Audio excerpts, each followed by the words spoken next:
Pak Suratno, selamat pagi.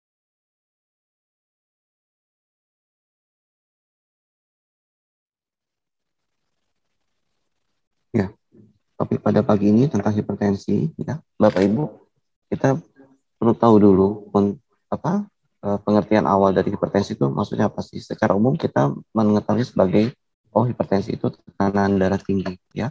Tapi di sini kita belajar, ya, pengertian hipertensi secara medis, ya, itu merupakan suatu kondisi medis di mana tekanan darah pada arteri meningkat. Tekanan darah pada arteri itu artinya darah yang dipompa dari jantung menuju organ-organ di tubuh kita. Arteri itu artinya darah yang keluar dari jantung. Nah, ketika tekanan darah arteri meningkat, akan menyebabkan jantung bekerja lebih keras daripada kondisi yang normal untuk mengalirkan aliran darah melalui pembuluh darah. Ini pembuluh darah gambarnya.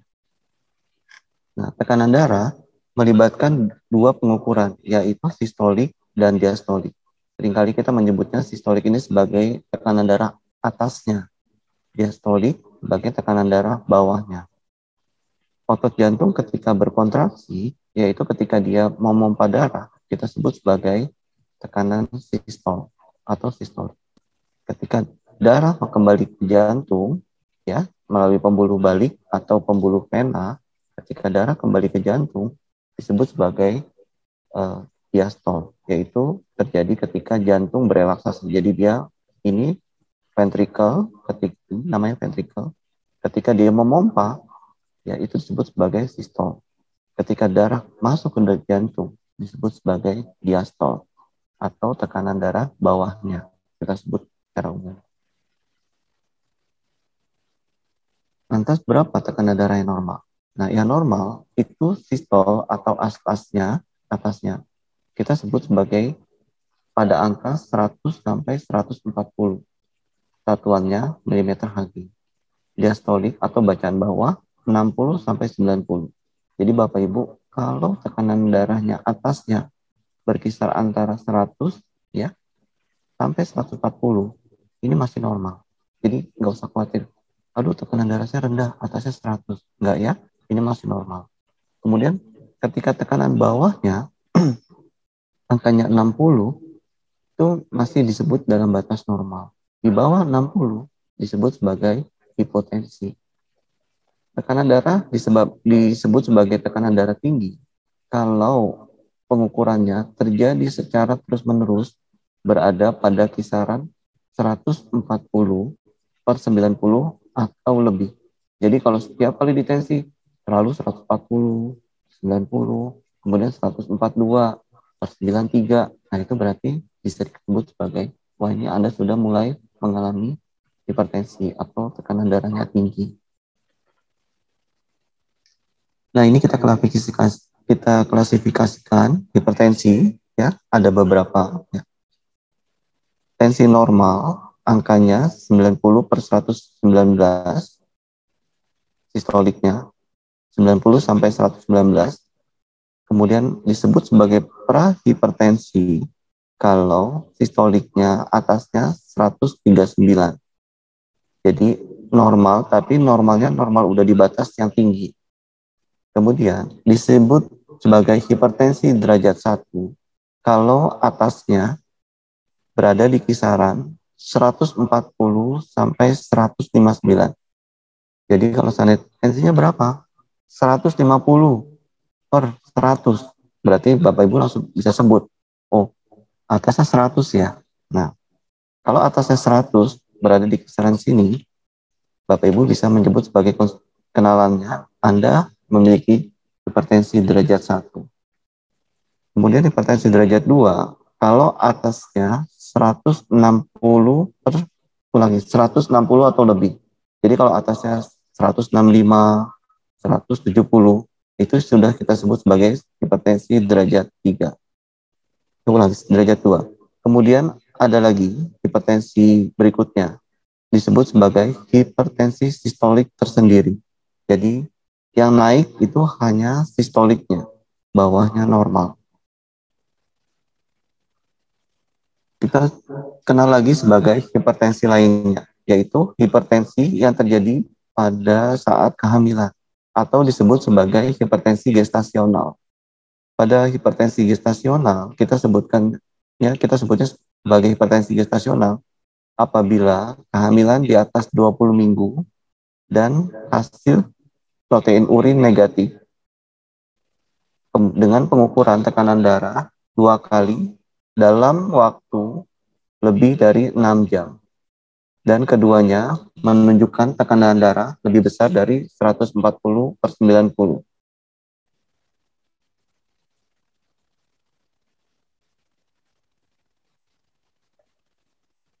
Kemudian hipertensi ortostatik.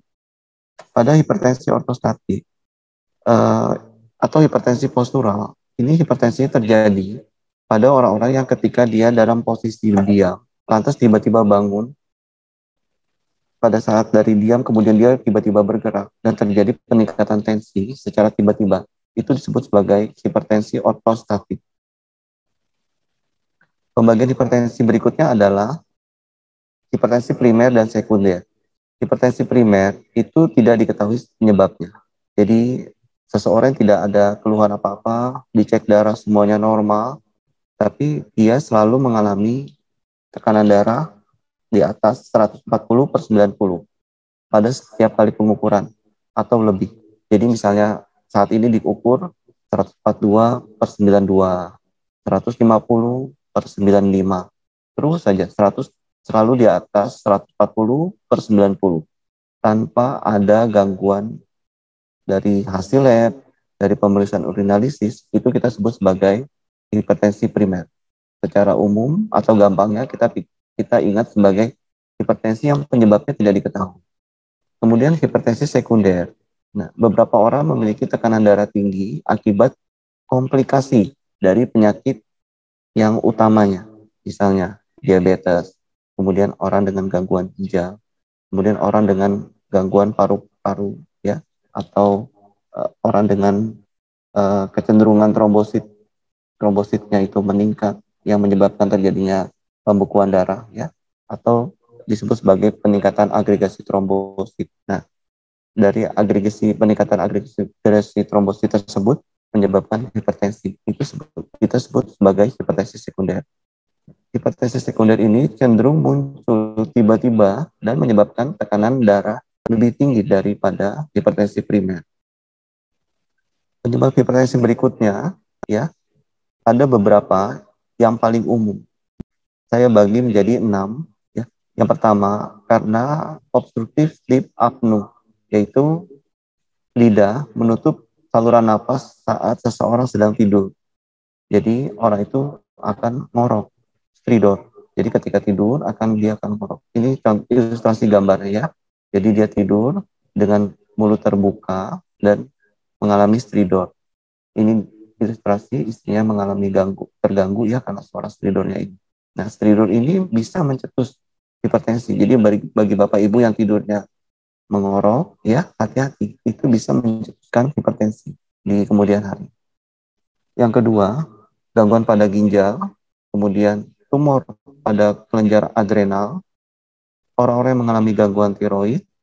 Yang kelima, cacat bawaan pada pembuluh darahnya. Jadi memang dari lahir, ya, atau dari bawaannya mengalami kelainan gangguan pada pembuluh darahnya, gangguan bentuk, ya. Kemudian yang keenam, obat-obatan. Obat-obatan tertentu bisa mencetuskan hipertensi. Contohnya pil KB, ya, dekongestan. Ini biasanya dekongestan itu dipakai pada obat-obat flu. Kemudian beberapa obat penghilang rasa sakit. Ini bisa mencetuskan hipertensi. Kemudian ini kita lihat, ya, mengapa obstruktif sleep apnea bisa menyebabkan hipertensi. Ini gambarannya. Obstruktif sleep apnea, ya, pada orang yang ngorok, kenapa bisa terjadi hipertensi? Pada orang yang obstruktif sleep apnea, di tubuhnya terjadi kekurangan oksigen. Gambaran ini bacaannya penurunan tekanan O2, kemudian peningkatan tekanan CO2. Jadi pada orang-orang yang mengalami sleep apnea, ya, di tubuh dia itu kekurangan oksigen dan terlalu banyak CO2, di mana kekurangan oksigen dan peningkatan CO2 ini akan menyebabkan penurunan myocardial delivery atau penurunan oksigen ke otot jantung, kemudian menyebabkan oxidative stress, mencetuskan inflamasi, menyebabkan disfungsi dari endotelial. Endotelial apa? Endotelial dari pembuluh darah.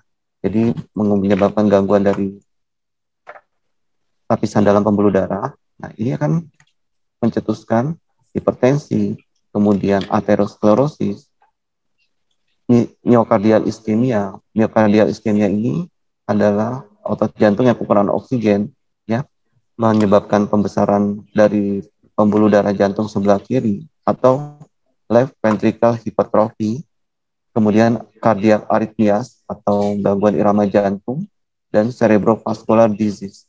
Ini adalah gangguan peredaran darah, pendarahan, gangguan aliran darah kok.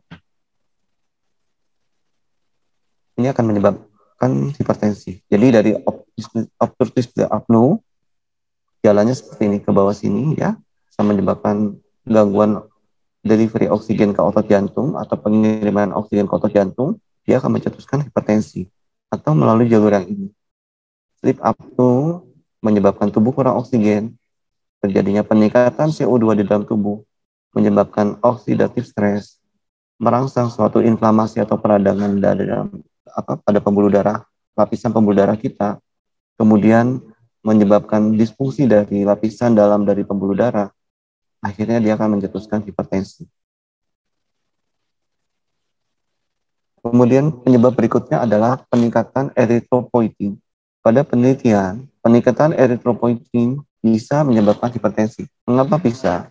Karena peningkatan eritropoietin itu dia akan menyebabkan peningkatan dari agregasi trombosit platelet. Jadi peningkatan dari pembekuan darah. Ketika platelet agregasinya ini meningkat atau kadar pembekuan darah ini meningkat, itu bisa menyebabkan penyempitan pembuluh darah. Nah, itu yang akhirnya atau pada ujungnya akan menyebabkan hipertensi. Umumnya orang-orang hipertensi, dia mengalami keluhan yang paling sering kita bagi dari yang atas sampai ke bawah. Yang paling sering adanya keluhan kepala, terutama kepala di bagian belakang dan pada pagi hari. Kedua, pusing. Pusing ini seperti yang disebut pusing ini maksudnya migrain. Yang ketiga, vertigo. Vertigo ini keluhan sakit kepala yang berputar. Bedanya apa? Pusing sama vertigo. Pusing umumnya orang mengeluhkan pusing sebelah dari mata, ya, migrain, atau terasa kepalanya berdenyut, atau ketika sedang duduk inginnya tidur, ya. Kalau vertigo, umumnya orang yang vertigo nggak bisa berdiri. Ketika dia berdiri, dia akan cenderung kepalanya seperti berputar dan dia akan berpegangan berusaha mencegah jatuh. Pada vertigo yang berat, seseorang ini malah tak bisa berdiri. Ketika dia mencoba berdiri, dia langsung seperti berputar, langsung terjatuh. Keluhan berikutnya pada orang-orang yang mengalami hipertensi adanya keluhan tinnitus, kemudian gangguan penglihatan, nyeri dada, sesak nafas, terasa berdebar di dada, atau aritmia. Berikutnya mengeluhkan gangguan penglihatan secara tiba-tiba, disertai pusing, dan beberapa gejala yang ada di atas ini. Yang paling jarang, orang dengan hipertensi, terutama ini hipertensi berat ya, beberapa orang bisa pingsan. Karena apa? Karena tidak tahan dengan sakitnya. Jadi pingsannya itu karena pain-nya, karena sakitnya. Kemudian faktor apa saja mempengaruhi hipertensi? Ini kita lihat ya, peningkatan tekanan darah akan mempengaruhi cardiac output, yaitu pompa jantung. Ketika pompa jantung dipengaruhi oleh hipertensi, dia akan menyebabkan stroke volume dan gangguan irama jantung. Stroke volume itu tekanan darah yang tinggi akan menyebabkan kontraktilitas dari otot jantung, kemudian menyebabkan pelebaran dari pembuluh darah.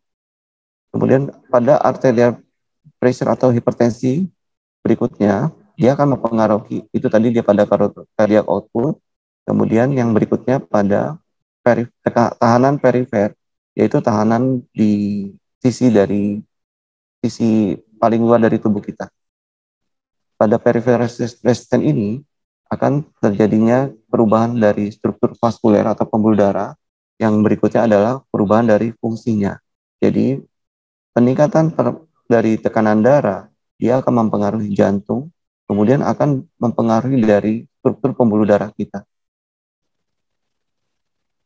Lantas bagaimana caranya kita mencegah hipertensi?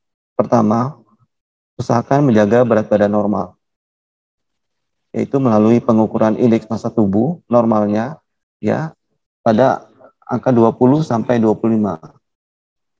Yang kedua, kurangi asupan garam. Natrium ini garam maksudnya. Kurangi asupan natrium kurang dari 2,4 gram per hari. Kemudian lakukan aktivitas fisik secara teratur, misalnya jalan cepat kurang lebih 30 menit per hari.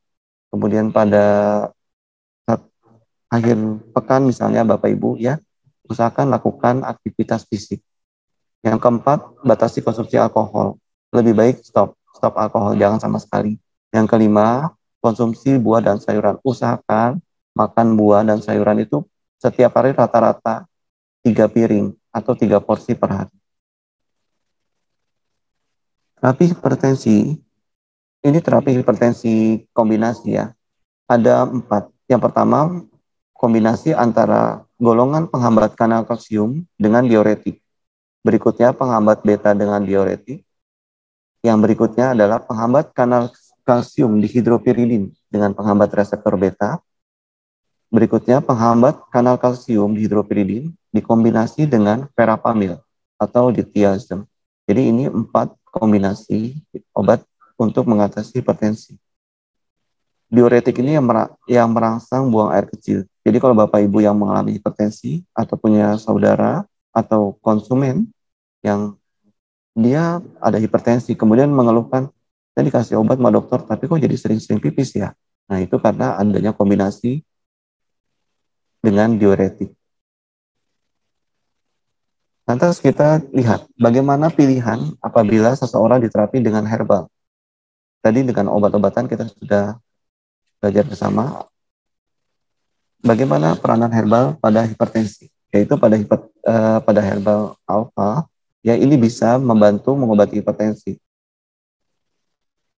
Sulfabu alfa mengandung 3 bahan komponen pokok, yaitu ekstrak dari ikan gabus, kedua ekstrak dari kurkuma atau temulawak, yang ketiga adalah ekstrak dari moringa atau daun kelor, di mana kandungan dari ikan gabus, albumin dari ikan gabus ini, tiap kapsul sulfabu alfa mengandung albumin 300 mg, kemudian temulawak 100 mg, dan moringa 100 mg. Jadi ininya 300, kurkumanya 100, ini 100. Jadi tiap kapsul itu ada 500 mg. Bagaimana peranan albumin dalam mengatasi hipertensi? Kok bisa? Karena ada beberapa fungsi dari albumin ini. Yang pertama, dia mempertahankan tekanan onkotik plasma.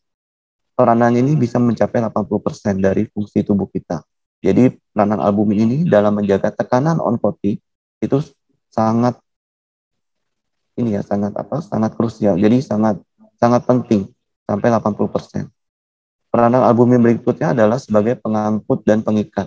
Jadi albumin itu dia bisa mengangkut dan membawa molekul metabolit dan obat. Jadi kalau kita kurang albumin, obat-obat apapun yang kita minum itu akan kurang ditransport kalau kita kurang albumin.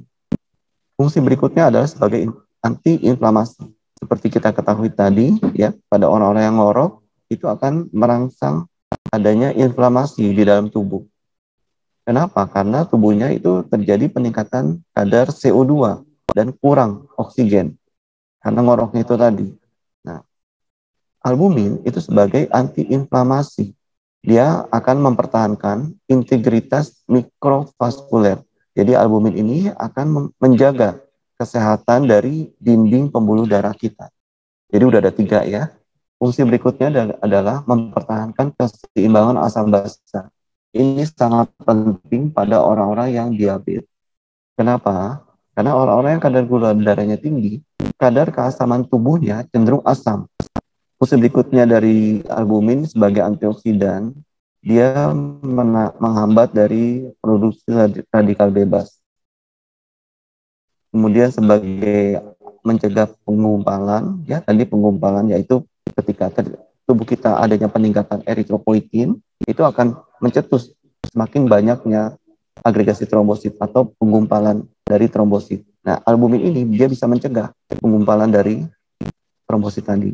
Nah, ini kemudian menghambat karena dia sebagai antikoagulan atau untuk memecah pembekuan darah, otomatis albumin ini menghambat agregasi dari trombosit itu tadi, sehingga mengurangi risiko penyakit jantung dan stroke. Ini berdasarkan review ya mengenai canas striata. Bagaimana kok canas striata atau albumin ini bisa bagus untuk mengobati hipertensi? Nomor satu, mempertahankan tekanan onkotik plasma, yaitu dia berkontribusi terhadap 75% atau 80% tekanan onkotik plasma. Yang berikutnya mengikat dan mengangkut beberapa zat dan hormon seperti tadi kita pelajari ya, menjaga keseimbangan basa, yang membuat protein berfungsi sebagai buffer darah, sebagai antioksidan kuat, kemudian sebagai antikoagulan, sebagai antiinflamasi, dan untuk membantu mempercepat penyembuhan luka. Penyembuhan luka di sini pada hipertensi maksudnya bukan luka yang kita lihat di luar, tapi luka atau lecet di dalam pembuluh darah kita yang terjadi akibat dari peningkatan tensi tadi. Jadi kalau seseorang yang terjadi peningkatan tekanan darah, itu bisa menyebabkan beberapa bagian dari dinding pembuluh darah kita itu luka. Nah, kalau kita cukup mengkonsumsi dari albumin ini, dia akan mempercepat penyembuhan luka dari dinding pembuluh darah, sehingga akan mencegah terjadinya agregasi trombosit atau penyumbatan atau penyempitan dari pembuluh darah tersebut. Ini dari jurnal ya, bagaimana peranan albumin terhadap hipertensi, yaitu dia senyawa S inhibitor yang terdapat pada bahan pangan yang mengandung protein, itu salah satunya pada canas striata. Jadi ada obat hipertensi namanya sebagai S inhibitor. Nah, di albumin ini ada. Jadi albumin ini dia juga memiliki fungsi sebagai S inhibitor, penghambat ACE. Lantas kemudian albumin tadi kan dia selain Supabu alfa selain mengandung albumin, dia juga mengandung kurkuma. Kurkuma ini dia mengobati hiperglikemik, jadi orang-orang yang memiliki kadar kolesterol tinggi, dan sebagai anti hipertensi dan anti platelet itu tadi. Berikutnya adalah moringa. Moringa yang terkandung dalam Supabu alfa, ya, dia sebagai anti kolesterol, ya. Kemudian dia menormalisasi dari tekanan darah. Perkembangan obat berbahan dasar modern. Jadi makin ke sini Bapak Ibu, setiap negara saling berlomba-lomba berusaha mencari obat-obat dari alam yang efektif, yang memiliki khasiat seperti obat, namun bahan dasarnya dari alam. Ya, salah satunya Supabu. Kemudian poliherbal. Jadi Supabu ini termasuk poliherbal yang isinya dari gabungan 3 herbal, yaitu albumin, kurkuma, dan moringa. Poliherbal disebut sebagai poliherbal karena merupakan gabungan beberapa zat aktif dari bahan alam dalam satu setiaan. Dikarenakan konstituen fitokimia aktif dari masing-masing tanaman tersebut tidak cukup mencapai efek terapeutik yang diinginkan. Misalnya kita hanya makan albumin aja, hanya makan kurkuma aja. Akan lebih baik kalau kita makan dalam satu kapsul, itu sudah mengandung beberapa herbal yang fungsinya saling membantu, fungsinya saling sinergis. Itu disebut sebagai poliherbal. Terima kasih share tentang hipertensi pada pagi hari ini. Semoga bisa bermanfaat untuk Bapak Ibu semua. Saya persilakan Pak Suratno untuk membuka sesi tanya jawab. Terima kasih.